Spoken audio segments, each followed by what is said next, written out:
Ngayong araw ay ating tuklasin ang iba't ibang kagamitan sa pagguhit na ginagamit sa paaralan at sa pang-araw-araw na gawain. Handa na ba kayong matuto? Tara na at sabay-sabay nating alamin sa bidyong ito. Makikilala natin ang mga kagamitan sa pagguhit at ang kanilang gamit. Bago tayo magpatuloy sa ating aralin, ay ito ang mga layunin. Una, nakikilala ang mga kagamitan sa pagguhit. Pangalawa, natutukoy ang mga uri ng kagamitan at kung saan ito ginagamit. At pangatlo, nagagamit ng tama ang mga kagamitan sa pagguhit. Ngayong araw, ay ating balikan muna yung mga nakaraang aralin. Basahin ng mabuti ang bawat pangungusap. Isulat ang salitang tama kung ang pahayag ay wasto at mali kung ito ay hindi wasto. Number 1, mahalaga ang pagtulong sa gawaing bahay upang maging malinis at maayos ang tahanan. Tama. Mahusay. Pangalawa, ang pagwawalis ng sahig ay nakatutulong upang maalis ang dumi at alikabok. Tama. Magaling. Pangatlo, hindi na kailangang banlawan ang mga damit pagkatapos labhan. Mali. Mahusay. Pang-apat, ang paghuhugas ng pinggan ay dapat gawin gamit ang malinis na tubig at sabon. Tama. Napakahusay. Pang-lima, ang pag-aayos ng higaan araw-araw ay nakatutulong sa kaayusan ng kwarto. Tama. Okay. Mahusay.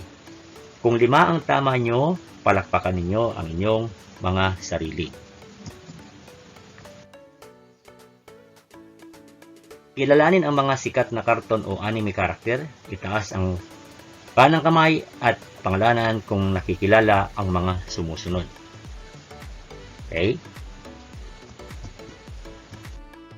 Nakikilala nyo ba to? Ito, ito. Yan. Sino sa inyo ang nakapag-drawing na ng mga ganitong larawan? Yung si Spider-Man. Sino? Okay. Mahusay. Nasubukan na ba ninyong iguhit ang inyong paboritong cartoon character? Sino ang iyong ginuhit? Si Superman ba? Si Spider-Man ba? Si Iron Man ba? Si Captain America ba? At marami pang iba.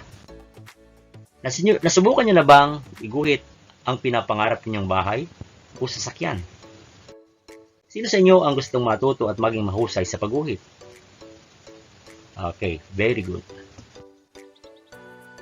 Mga kagamitan at materyales sa pagguhit. Mga kasangkapan sa pagguhit. Una, ay tinatawag na drawing board. Dito inilalapat ang drawing paper. Drawing paper. Ito ay yari sa kahoy na karaniwang may sukat na 16 by 24 pulgada. Ito ay may makinis na ibabaw at diretso ang 4 na gilid nito. Pangalawang kasangkapan sa pagguhit, kagamitan ang ruler. Ito ay ginagamit na panukat at gabay upang makagawa ng tuwid na linya. Kalimitan niyang ginagamit sa mga bond paper. Pangatlo, ay ang tinatawag na triangle. Ginagamit ito sa paggawa ng anggulo, patayo at palihis na linya. May 2 uri ng triangle. Okay, itong 45 by 45, ito ay isang 90 anggulo, 90 degree ang anggulo at 245 ang anggulo. Ang 30 by 60 naman triangle ay may 30, 60 at 90 degree anggulo. Ang pangapat naman ay ang tinatawag na T-square. Ito ay binubuo ng 2 bahaging magkadugtong. Ito ay ang head at blade na ginagamit bilang gabay sa pagguhit ng mga linyang pahiga. Ito rin ay maaaring gamitin bilang gabay sa paggamit ng triangle. Panglima naman, ang tinatawag na protractor. Ito ay ginagamit sa pagkuha ng mga anggulong hindi masusukat ng alinmang trianggulo. Ito ay binubuo ng iba't ibang anggulo mula 0 hanggang 180 degree. Kumpas naman, pang-anim, ito ay ginagamit upang makagawa ng mga hugis, bilog at arko. Ito ay binubuo ng lapis at bahaging matulis. Pang-pito naman, ang tinatawag na divider. Ito ay ginagamit sa paglilipat ng sukat at paghahati-hati na linya. Hindi ito katulad ng kumpas na lapis, ang isang bahagi. Ito ay binubuo ng dalawang matulis na bahagi.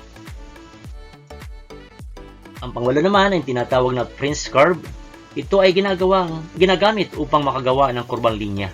Ito ay maaring gawa sa kahoy, plastik o metal. Okay, ito naman yung mga materyales na ginagamit sa pagguhit. Ito ang pangunahing materyales upang makagawa ng drawing. Ito ay may iba't ibang grado mula 6H na pinaka mapusyaw hanggang 8B na pinakamaitim ang sulat. Ang 8B naman ang karaniwang ginagamit sa pagguhit. Pangalawa ay ang papel. Dito ay ginuguhit ang mga nais na larawan. Ito ay inilalapat sa drawing board upang maging maayos ang pag-drawing. Pangatlo naman, ang masking tape. Ito ay pandikit na gawa sa papel. Ginagamit ito upang maidikit ang papel sa drawing board. Pang-apat naman ay tinatawag na pambura. Ito ay ginagamit upang mabura ang mga hindi nais na guhit ng lapis. Okay, sa tingin ninyo, bakit natin kailangang makilala ang mga kasangkapan at materyales na ginagamit sa pagguhit? Okay, yun yung mga katanungan na inyong sasagutin sa inyong mga sagutang papel. Okay, dumakot na naman tayo sa pagtataya. Subukan natin kung may natutunan kayo ngayong araw. Tukuyin ang mga kasangkapan at materyales na ginagamit sa pagguhit.